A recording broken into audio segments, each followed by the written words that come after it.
This is the Midwest. Nobody cares about what happens to gay people in the Midwest. Nobody cares what happens to trans people in the Midwest. People give us the sideways eye, people turn their heads, people look at us from their cars. We've been called faggots. We're two boys, which makes us gay, and then we're two female-bodied people, which makes us gay. And so it's like, and then we're trans, which makes us, you know, a whole other side of gay. And so you have this trifecta of queerness, you know, working for us. So when someone drives by and screams faggot, I'm just like, you have no fucking idea, you know? So. Ohio is ranked on the lowest rung as far as states and queer rights. There's actually 2 constitutional amendments against gay marriage. And there's no protections about equal housing or employment. And there is no state legislation to protect queer people from hate crimes or anything like that. As far as like schools and anti-bullying policies, there's nothing focusing on queer orientations or queer gender identities. So the entire environment is just very suffocated as far as queer activism and queer identities is concerned.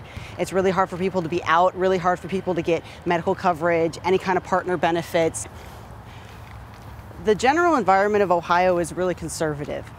People vote for Republicans most of the time, but there is a pocket of more liberal, more radical thinking people. And Columbus is a little more liberal than Cincinnati is, and then Cleveland is a little more liberal than Columbus is. And so the farther north you go, the more liberal you get. Cincinnati is in the south. I think that Ohio is starting to catch on with the quote-unquote progressive movement that's going on in the United States right now. And that's the thing about marriage. There's so much more in gay activism and queer activism that needs to be focused on. It's not just marriage, but marriage is an easy thing to focus on because it has to do with, oh, well, these people are just like us, so they can get married, right? And so no one's thinking about the fact, well, what about partner benefits? What about adoption? What about housing? What about employment?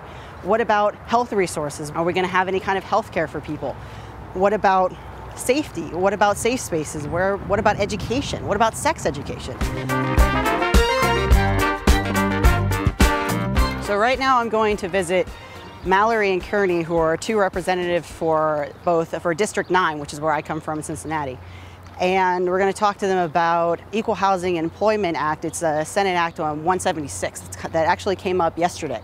And they're going to be voting on it soon. And this actually means that everyone in the state of Ohio, not just government employees, are going to be protected from both housing discrimination and employment discrimination based on sexual orientation and gender identity. Mallory actually who is from my district, is actually a supporter and a sponsor of the bill.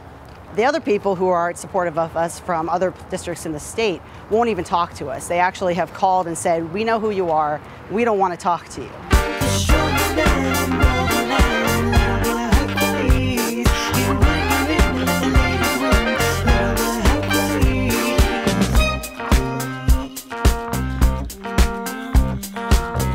I think that the lobbying was overall successful, particularly because the representatives we talked to were very supportive. They get really excited that youth are coming. They're like, oh wow, it's so great that you're coming. What grade are you in? My answer is I'm 25 and I'm the director of my own nonprofit.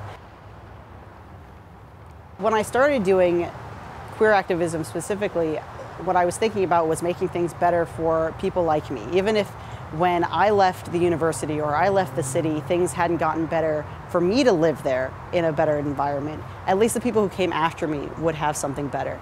I don't want any youth to have to feel isolated or alone or crazy just because they're different. There's no reason why we can't have these rights here. There's no reason why we can't have these resources here. We just have to be willing to work for them. And I'm willing to work for them, even if it takes, 20 or 30 years, even if I don't get to see the direct result of it because I'm not here anymore. It needs to happen and someone needs to do it. And so I just want to be a part of that.